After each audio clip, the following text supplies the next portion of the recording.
The following program may contain coarse language, violence, nudity, mature subject matter, or scenes which may not be suitable for all viewers. Viewer discretion is advised. All Hit Radio.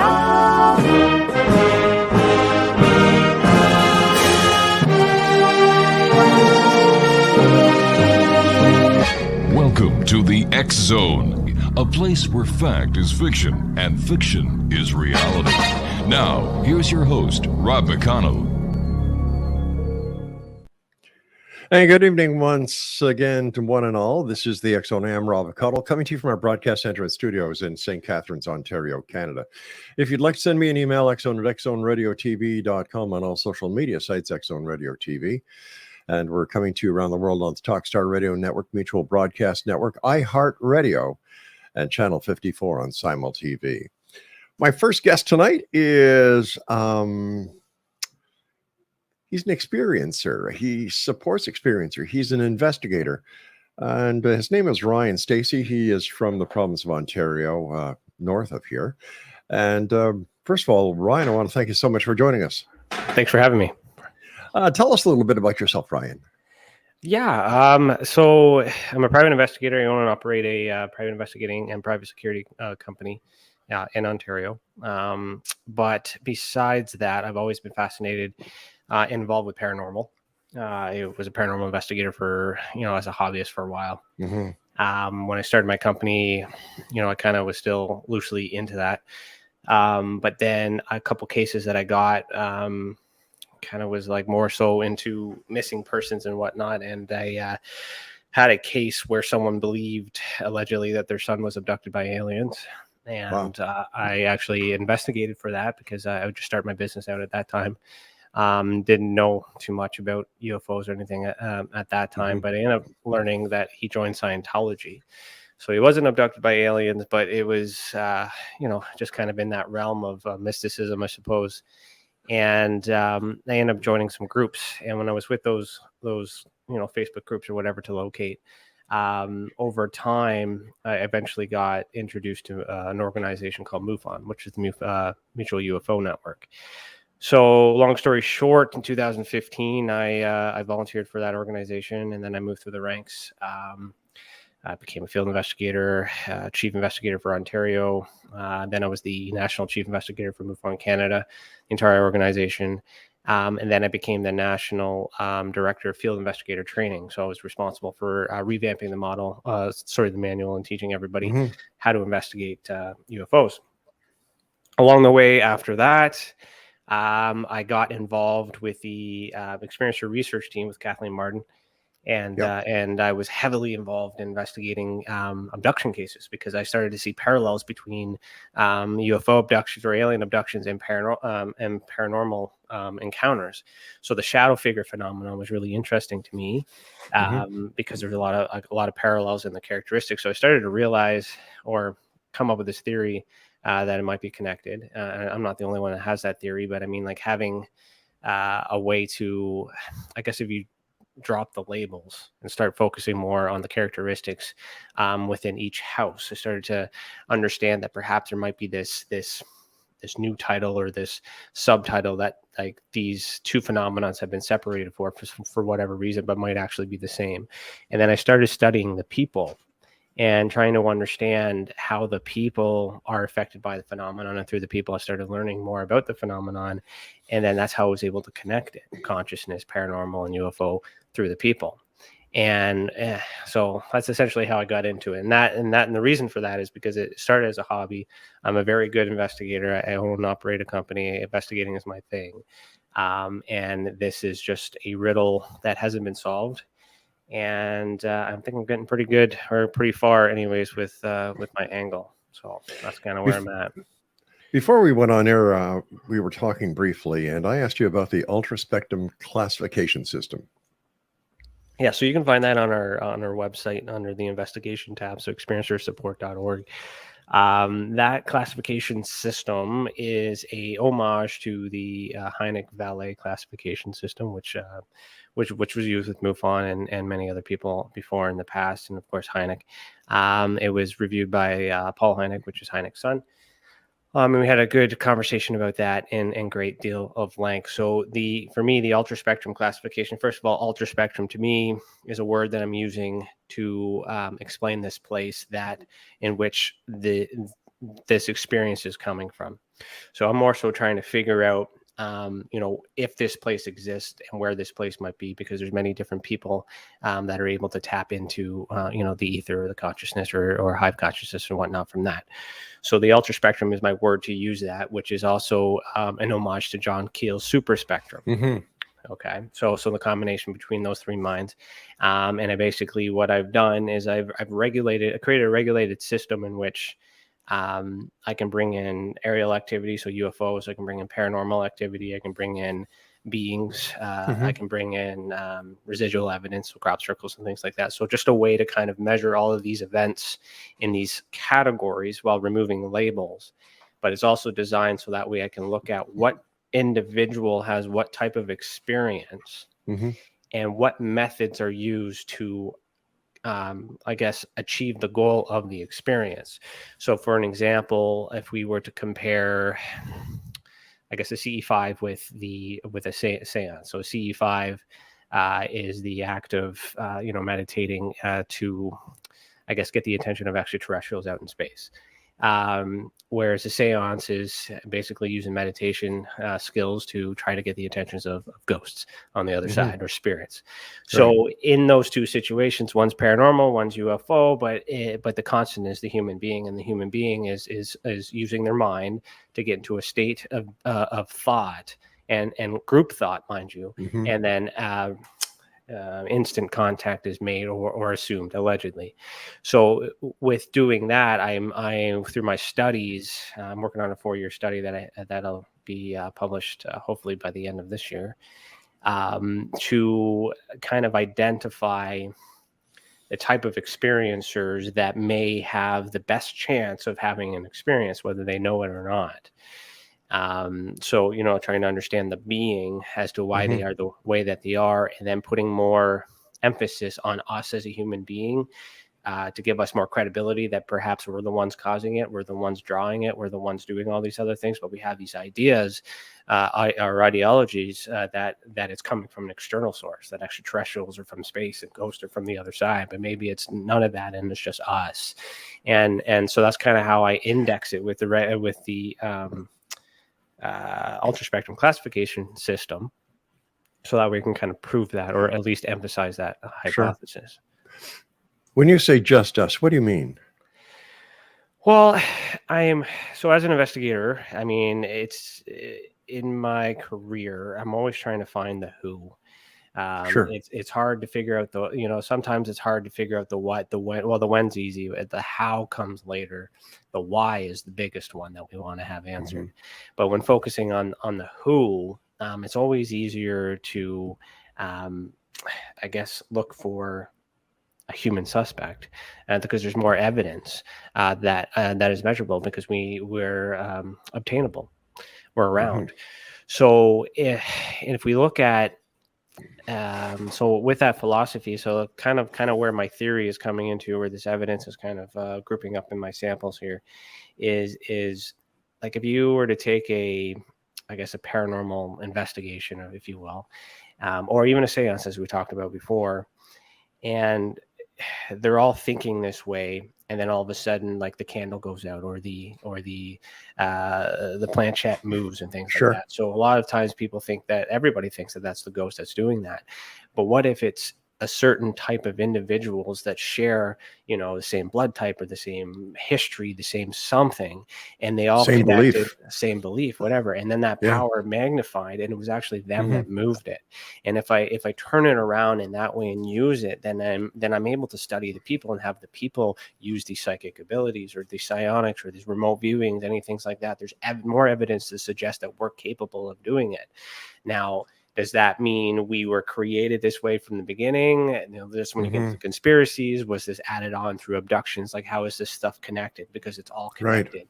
And we're having many different experiences throughout our lives. We call them many different things. We have many different interpretations. But my system, or the way that I'm doing my investigation, is to try to just regulate it or group it into plain categories to try and understand it and then relabel it or re-identify it, because there's too much mud in the waters. And when I do it that way, 9 times out of 10, I end up with a very human, plausible explanation. So the answer may be lying within us instead of somewhere out there.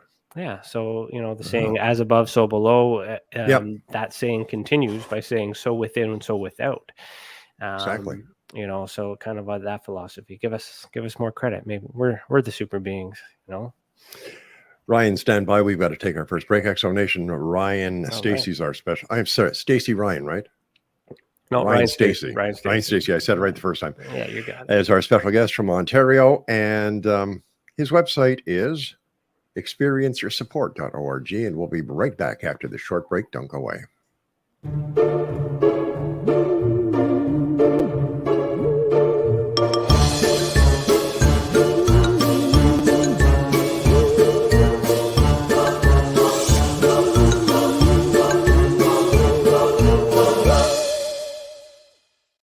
Well, good morning, everyone. I'm having my morning coffee.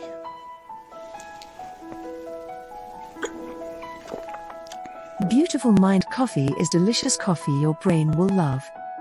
Made with ethically sourced 100% Arabica coffee grown in the volcanic soil of the Tolima, Colombia region, Beautiful Mind Coffee is roasted and ground in small batches to ensure each bag contains a wonderful full-bodied artisan coffee.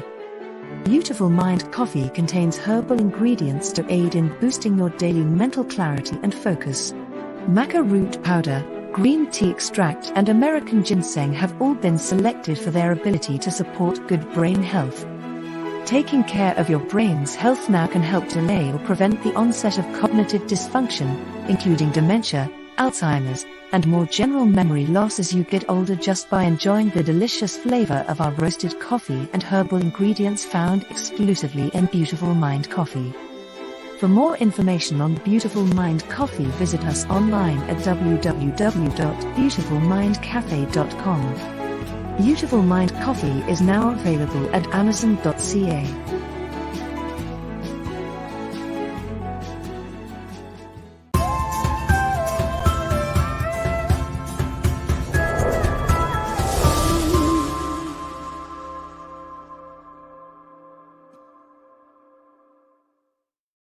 And welcome back, everyone. And the X Zone is sponsored by our good friends at Beautiful Mind Coffee. And for more information on Beautiful Mind Coffee, visit their website at beautifulmindcafe.ca.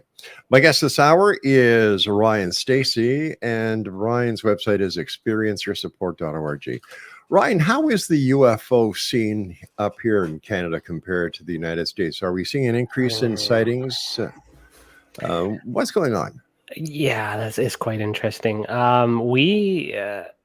Canada has, I guess, openly admitted the existence of things they can't explain since 1995, or perhaps even sooner than that. So they've declassified a lot of documents way back then that no one's really combed through or looked through. And it's only until recently that a lot of us are paying closer attention to it now, since we're having this interest here in the States. And a lot of people have been doing it for many, many years, of course, and whatnot too. But the shift is more so piggybacking off of that. But the Canadian government does respond to tracks of interest, if you will, that are suspicious in nature, but they don't actually they don't actually complete investigations to the sense, because they have to pass that information off to NORAD in Cheyenne Mountain in the United States. So it's kind of like a handover. So whenever we have things that are suspicious, we from what we understand, we can only investigate so much, and then so that's where it's important that if the United States does provide any information, then we can use that here. But we are quite open. We just Canada minted another coin not too long ago, the Yukon event. So there's like 5 minted coins. So Canada's quite open. There's a landing pad in Alberta. I mean, like there's so many things that and Shag Harbor, of course. They just had their event last month too. So there's so many things. So they're open about it as well. It's not just Roswell in the United States. So the approach is different, but in recent articles, there's a journalist by the name of Daniel Otis who does amazing work in getting these freedom of information requests, and I've been assisting him for a while now. But he's been on his own and he's doing pretty good. And recently, he's published an article that basically kind of shows how our Canadian government it only responds to things that they consider to be credible threats. And there has been some information or quotes that he has pulled out from the Royal Canadian Air Force, I believe, maybe not, or it might be the RCMP specifically, that it's implied that the United States events are not credible events, which is why they have no interest in it, which, could indicate that the Canadian government is aware, but, under secrecy and all these other things, and, Sure. and our protection of each other and all that political stuff. They're not gonna, tell the world the secrets. So I kind of get this approach that Canada is aware, but it's not a concern. It's not a threat because it's Americans' problem, speaking as a Canadian, of course, but I might just be a little biased. Listen, when it comes to the investigation of UFOs that you've done, as your titles in MUFON have told us, in your opinion, are these visitors, are they a threat to the world? I don't think so. I mean, what is a threat? So in my job, I do risk analysis quite a lot, and I have to plan surveillance, I have to plan investigation, got to plan a lot of things in order to get something secret, or get information and prep for court. So there's a lot of work, there's a lot of effort, and there's a lot of things that can go wrong in doing that. So if these extraterrestrials are here to cause any harm, then they're either not here yet, and something is stopping them from taking over, or it's not the intention, because it should be very easy for them to invade if that was the intention. Whether or not they exist, or it's a hologram, or a psyop, there's many different theories that you can kind of throw out there as an explanation. But the things that I'm learning with the experiencers, for those who have what we call psychogenic activity, so activity of the mind, there's this ability in which they can use their mind to project and manipulate objects, or send thought and do all these other things, or change their, the way they're feeling and whatnot. But at the same time, we have evidence of the technology being used to invade our own minds. So things like that, if extraterrestrials were behind it, it's very easy and plausible for them to hijack us at any time. So that's kind of where I lean towards the evidence of, MK Ultra, or, Project Paperclip, or Matchbook for us here in Canada. But there, a whole bunch of, experimental programs of studying things that they had knowledge of. And I don't know, for me, with everything I've investigated, it feels more man-made, or human-made, human-controlled. And if extraterrestrials existed, I would expect them to take over, and we wouldn't have any control, because it's us or them. When you're talking about the psychogenic effect, does it differ in the different areas of a paranormal investigation? For example, Bigfoot, lake monsters, ghosts. Yeah, I don't think it differs. I think what I'm trying to convey with my research, and I'll have that, hopefully I'll be able to explain that in my report once I'm done this 4-year report, is that it's, what if it's the activity is happening in the mind, and if it is, what if it's also real? And so the problem that we've always had with the communities, because I spent a lot of time with paranormal and UFO and consciousness, and even flat earth people, I spent a lot of time talking to different people for different beliefs and whatnot, to try to understand what their focus is, what their drive is, what they're trying to solve, what they want, really. And through that, this I guess the nuts and bolts community doesn't want to dabble into the paranormal consciousness stuff because it can't be proven, or it can be unless you can know how to build a case. So as an investigator, I know how to stack evidence, I know how to build a case, I know how to get the answers needed to prove this point. And so while I'm building these cases and trying to understand these people and the psychogenics, I started thinking that maybe that group of people that are like, I took a photo and nothing was on it, like that phenomenon, Right. maybe that happened in their mind. And if it happened in their mind, they saw it, they believe it to be real in this third dimension, but they go to take out a phone and take it and it's not there. And the explanation is that they saw it in their mind, but they don't know anything about consciousness. They don't know anything about paranormal because they don't believe in it. And they don't realize that it's connected or part of it. So when I try to educate that on a whole, try to bring these communities together to get that true reading of what may be going on, to identify that it's possible that this stuff is happening in another place. Now, when I follow that method and using my Ultraspectrum Classification System, and I compare the methods that are used to make contact or have this experience, even with the UFO phenomenon, I have people drawing or taking photos of very similar items.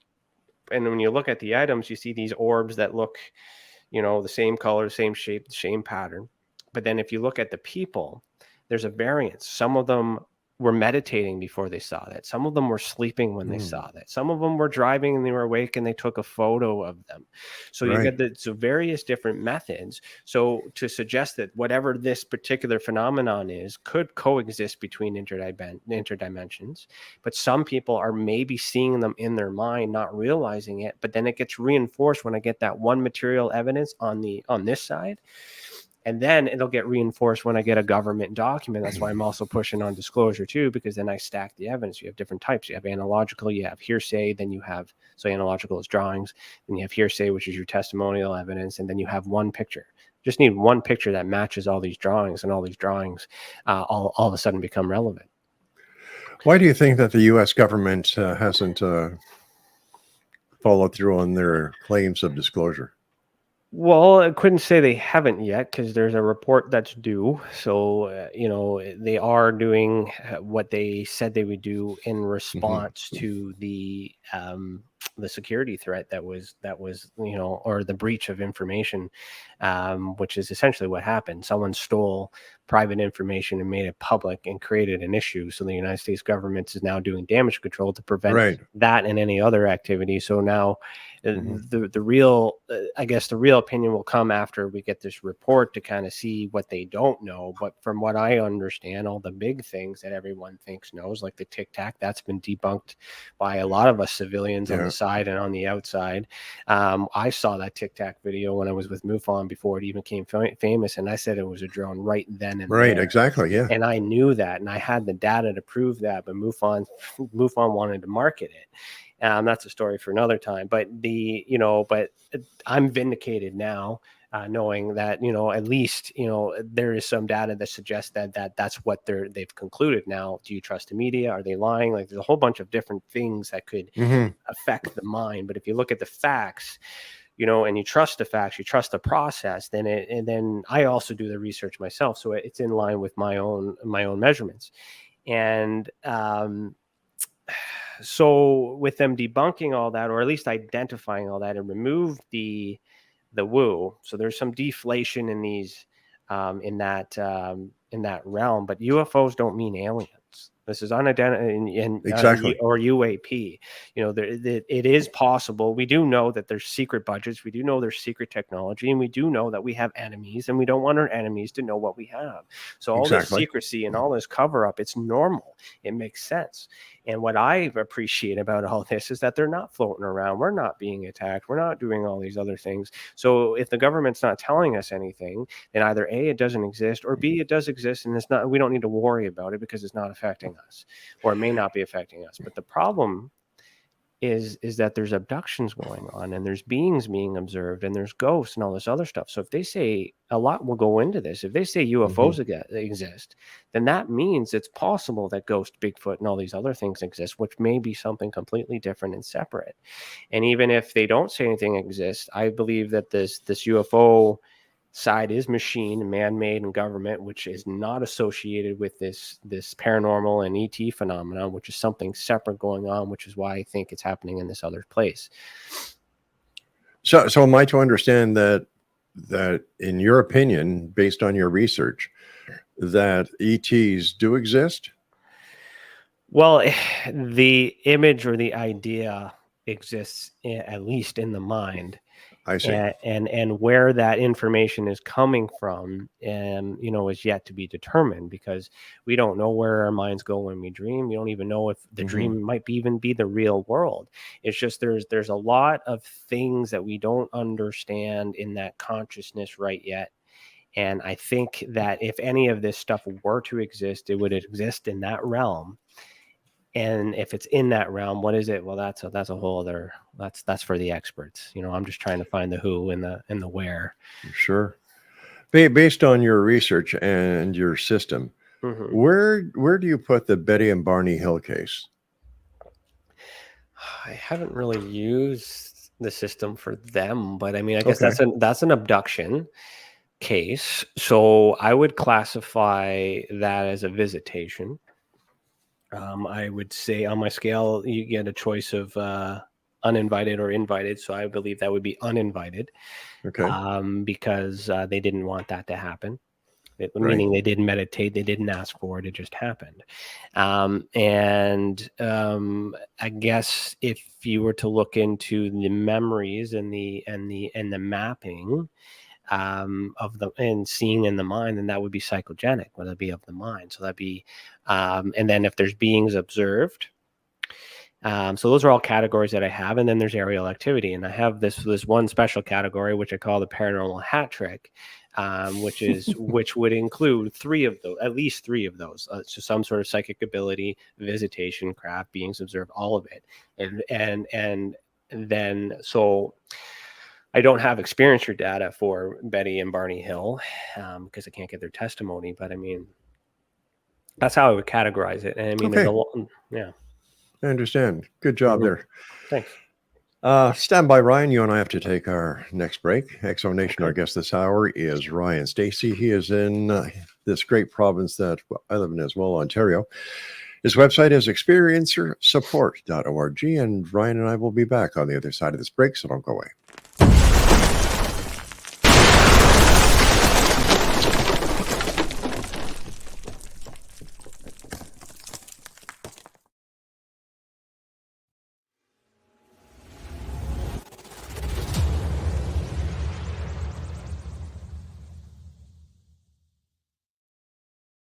So I was watching the X Zone TV channel last night when I was abducted by aliens, and they kept repeating to me over and over again, simultv.com, simultv.com. What's simultv.com? That's what I asked them. They had it written on the side of their UFO. How do you spell that? UFO. No, I mean simultv.com. simultv.com. simultv.com. Right. simultv.com. Interesting that you were abducted by aliens in a simultv.com UFO last night. Oh, yeah? Yeah. Now that you mention it, I remember now last night I was awakened from a deep sleep. My great-grandmother was standing there. She said she come from the hereafter to tell me about simultv.com. She even spelled it out for me. simultv.com, sonny boy. simultv.com. simultv.com, sonny boy. Wow. Yeah. Guys, you'll never guess what my psychic guru just told me. simultv.com. Exactly. Are you guys psychic too? Of course. We all know about simultv.com. simultv.com.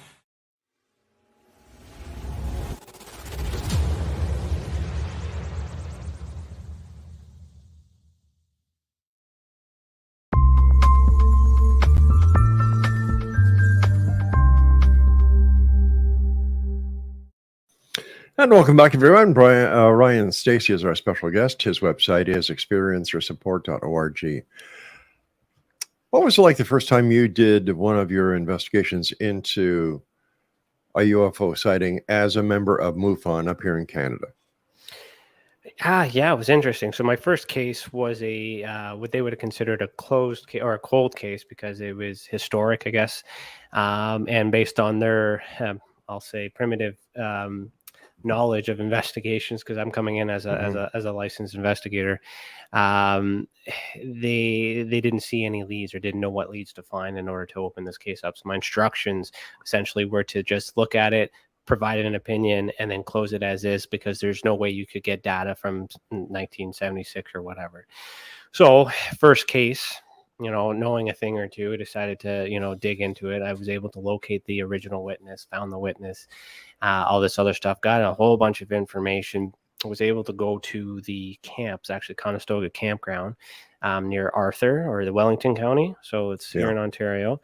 And I met with the campground guy there and all that other stuff. And I ended up filming a whole bunch of stuff besides that. That's beside the point. But I ended up learning that there was abduction going on. There was a landing that had happened. There was paranormal activity and psychogenic activity all in this campground, multiple witnesses, all these other things. So that was my first report that I sent to MUFON as my sample.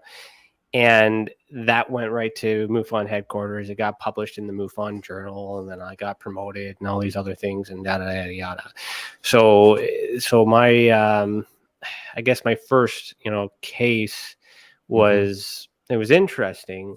But I guess my skill set kind of showed, so they were kind of happy about that.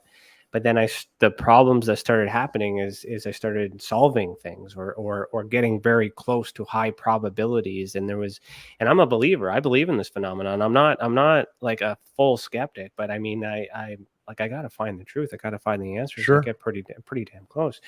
And so it was getting quite challenging, because everything that they had woo on, I was able to, explain. And that's why I'm very biased when I say that I'm almost confident that these machines that we're fighting over in the United States and waiting for are just government problems, not extraterrestrial.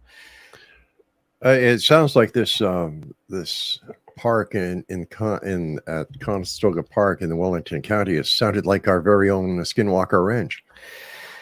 Well, it could be if you were to look at it that way, because it had, it had all the things, multiple sightings, multiple history, Wow. check all those boxes and things like that. A lot of people want to go back and do it. They had these crooked trees, which were kind of interesting, but that could have been just the way that the sun was and the way that they grew. Like there's lots of explanations you can provide for anything, but do you have proof? It's theory on top of theory on top of that, and then you get belief, and then what do you do, right?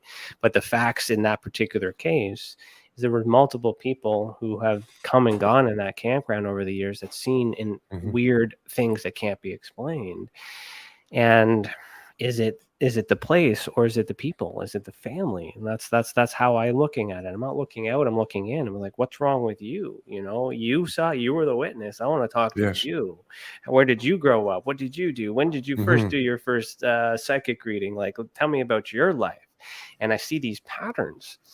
And that's when I really started to, I think I picked onto this before I made the classification system, because when I get these experiencer cases, they come from different parts of their life. Sometimes it's the most significant. It might be after years you finally decide to say something because they trust the product or whatever they want to do, or it's the one thing that's concerning them, however they find it. And then once we're locked in and we're like, okay, explain all your other experiences, paranormal, and what you have it, and go through it, debunk as much as we can, and then we're left with a couple things that are unknown, because the descriptions and the drawings look not normal, so they have to be in this category until we can find something to compare it to. But then I do a timeline of their experiences, and usually it starts with like contact of some sort, or a UFO sighting at a very early age, or some being, shadow figure or something at a young age. And then you get into the adolescence age, and all of a sudden they're having poltergeist activity. And then you get into their early adult age, and all of a sudden they're paranormal investigators. And then you get into the end of their life, and their psychic readings, and their Reiki healers, and all these other things. So these are all different elements. This is extraterrestrial, this is UFO, this is paranormal, this is consciousness. But the experiencer registers it all as separate entities, separate things altogether, but doesn't really realize that perhaps contact was made back then, and then this Reiki healer that you are, or tarot card reader, or medium, or psychic that you are today, that's evolution. So it's quite possible and that's why I'm banking on the on that theory that we're the beings. We're the aliens. It sounds very plausible. Mm-hmm. As a trained investigator, not only in your professional life, but with MUFON, what is your take on these paranormal TV shows? Oh boy. Oh boy. This is radio, so okay. It's I like the entertainment. There are some shows I do enjoy. I don't want to say enjoy, because some of them are, they're sad stories because they're victims in sense. But I would rather watch the experience or testimony and the reenactment than those going in and doing this investigation, on paranormal team. And because I know that they're contaminating evidence, I know that they're contributing to that, and I know that they're trying, and I know that they have this effort in, and there's so many things that are preventing them from getting solid evidence, but the effort is there. And I acknowledge that, and I appreciate that. And so also through the association, so the Experiencer Support Association, I'm creating an academy in which I'm able to teach how to investigate, and I wouldn't say properly, but tools and methods and things to use. So that way, when you actually go out and do the things you're already doing you're doing it better and you're doing it proper. Because I think the reason why we don't have any answers today is because a lot of us are amateur investigators, and we have the intent, we have the money, we have the passion, but we don't have the knowledge. So if I'm able to show these people just a little bit, or give them a couple clues or little hints, or fix this all up, here's a little warning, and then you go and do the same thing, then the evidence in theory should be better. And so that's the challenge I have, is because the intent is there. You want to entertain. Like, there's so many ways for that to go wrong, and it makes it puts a stain in the sense, but it's also important because there's a lot of people that try. But the thing is too, is I think these paranormal groups, if they have a medium and they go in there and they hear a voice, how do you know they didn't hear the other friend down the room thinking something? And that's exactly right. So a lot of these paranormal groups are thinking outward, not inward. And I'm trying to create awareness of that thought. And, maybe the place isn't haunted. It's just if it's haunted everywhere your team goes, maybe your team has psychic abilities and you guys are expanding off of each other. Stand by, Ryan. You and I have to take our final break. And Exonation, our guest this hour is Ryan STACEY.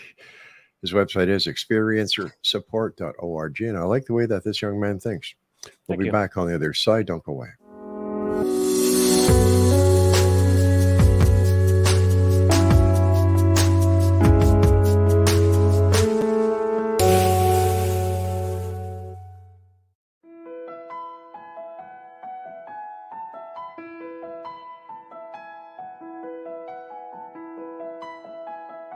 Beautiful Mind Coffee is delicious coffee your brain will love.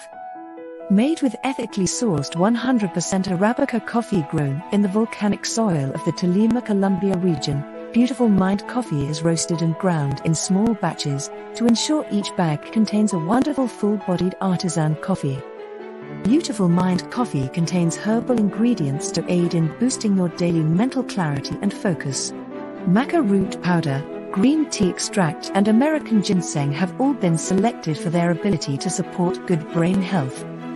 Taking care of your brain's health now can help delay or prevent the onset of cognitive dysfunction, including dementia, Alzheimer's, and more general memory loss as you get older, just by enjoying the delicious flavor of our roasted coffee and herbal ingredients found exclusively in Beautiful Mind Coffee. For more information on Beautiful Mind Coffee, visit us online at www.beautifulmindcafe.com. Beautiful Mind Coffee is now available at amazon.ca.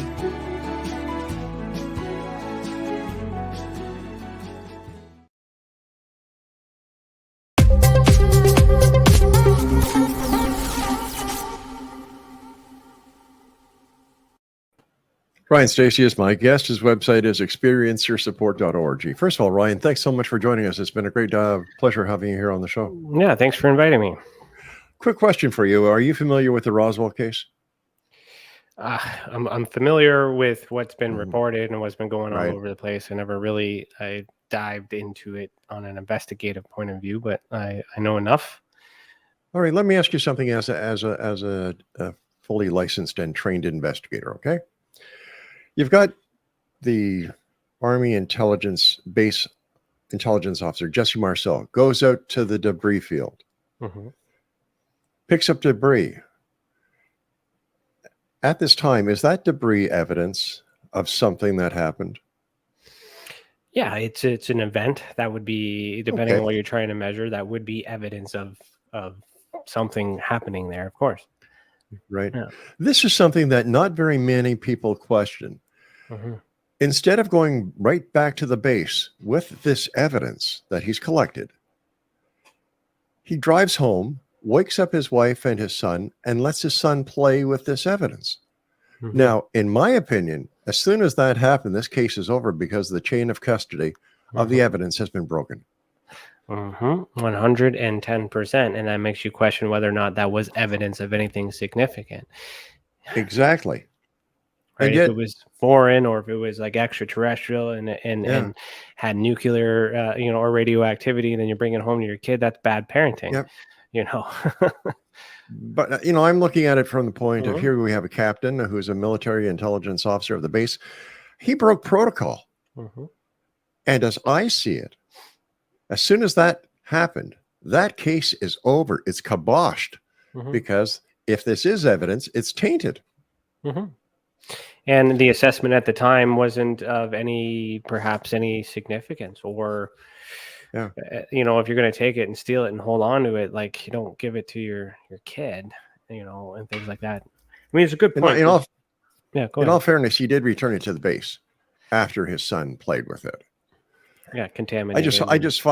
I just find that so unbelievable that nobody focuses in on that what I consider to be significant point. Yeah, I mean, Roswell, New Mexico is a place where there is a base underground, and there's lots of reasons for things to go to happen there. I mean, then you also, I don't know, like with Roswell, that could be extraterrestrial. It could not be. Circumstantial evidence around that, we have German flying saucer technology that existed. So if they got a hold of one of those, reverse engineered it. Exactly. Here in Canada, we have the Avro. There's only 2 of those made. And after 2 of those were made, the patent was given to the United States. So that technology could still exist. There's theories out there that crash may have been the Avro testing, and there were actual bodies that were recovered, human beings. But like, who knows? Because if it was a test and it's Cold War, all these other things, these things need to still be under wraps. Yeah. You said something very important before. It was relating to the need to know. Do we as citizens really need to know everything that government is doing? And there are times when I believe that the UFO community is doing more to harm national security by pursuing some of their leads instead of just saying, okay, like maybe we should just back off and leave it alone. Yeah, there's lack of trust in our governments, which rightfully so, and many other circumstances that would accumulate to that thought. But I mean, that's what I was trying to say. Like, if it's not out here attacking us, then it's contained. So, like, I sleep good at night knowing that someone knows it exists and they're not telling us. We don't need to know. We want to know because we're worried. We just don't want it to be a threat. We don't want to be afraid of it. And that's how I view this phenomenon quite a lot, because when you have visitations, that's break and enter. That's against the law. It is. When you have when you're taken on board a craft, that's abduction. That's also against the law.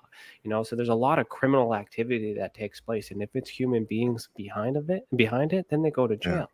But or I'm dead. But like we haven't got there yet. But there's a lot of normal stuff to it. We're curious. We don't know our origin story. We don't know where we came from. Many different faiths, many different religions that kind of index on the whole being from somewhere else. But extraterrestrial just means extra land. For all we know, it could be another place here on Earth that we don't know about. The center of the Earth. It could be, outside, like on the other side of Antarctica. Who knows? Like in order for this to exist, we would have to coexist. and they want nothing to do with us, or they exist and it's outside of our grasp and we'll never get to it, or it's a figment of our imagination, and the only way we're all going to know is when we check out. As well as when people like you take it very seriously and are willing to take the time and the effort into doing research that provides a series of data points that could be used not only by yourself, but other members of the research community. Yeah, I appreciate that. And I take it seriously because it affects the people. There's PTSD, there's anxiety, there's depression, there's a lot of, and that's where my security background comes in. Like I have to do a lot of de-escalation and triage and provide supports and resources, which is what the Experiencer Support Association is, which is my website, experiencersupport.org. Where not only after investigations I get that information, but I need to also take care of that experiencer and pass them off to, a pseudoscience or a pseudotherapy, like Reiki or hypnotherapist or yoga, spa, whatever you want to do, because we want to cater to the experiencer because they're a victim of something. I may not believe that as extraterrestrial, but I can identify the markers of all these stress markers. But they're still victims. Victims of something, victims of crime, victims of sexual abuse, victims of physical abuse as well. And if it's extraterrestrial, if it's aliens, if it's a mask to, sometimes it's a mask to ignore the possibility that was a family member that caused harm. So there's so many human explanations for this, and instead of trying to debunk it, instead of trying to solve it, I'm trying to understand it, so that way I can cater to the being, and as long as the person is no longer living in fear and is no longer afraid and is able to trust some of these things. We may not be able to trust our government 100%, but if you can trust them that they're keeping the aliens away from us, there's a little bit of trust, or these ghosts and things like that. And then if we change that thought, more people are happy, more people are thinking positive, vibration raised, all that stuff that everybody talks about. And this is how, because you got to take care of the people. You're not gonna change the world if you don't take care of the people. Ryan, that time has come when I must say so long for tonight. I do want to thank you ever so much for coming. I love what you're doing, and please keep in touch. Yeah, just reach out anytime you want me to come back. You've got a deal, partner. Take care of yourself and be safe out there, buddy. You too. Thank you. My pleasure. Exo Nation, our guest this hour, Ryan STACEY, his website, experiencersupport.org. I'll be back at the top of the hour as we talk with Chris Grizzly. We're going to be talking about, guess what, gang? Bigfoot. This is the Exo. I am Rob McConnell. I'll see you all in approximately 13 minutes from now, so don't go away.